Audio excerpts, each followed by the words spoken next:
Isn't it amazing what we find on these cars? Have a look at this.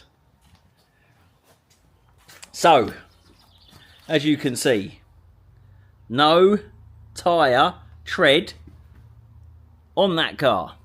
And I can't even move the wheel where it's seized solid. So, binding brakes. Oh, another tyre. No tread on the tyre. But then look, in here, we have got Brembo caliper? I don't think so. Brembo brake cover that's just been put onto the original caliper. Look at that. Look at it. Let's see if the rears have got anything on it. Oh my. We have got a fake Brembo rear, but it gets worse.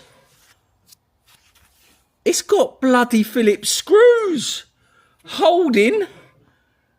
Look, it's got Phillips screws holding the covering. And again, look, imagine going to bleed those brakes, but they're not real bleed nipples.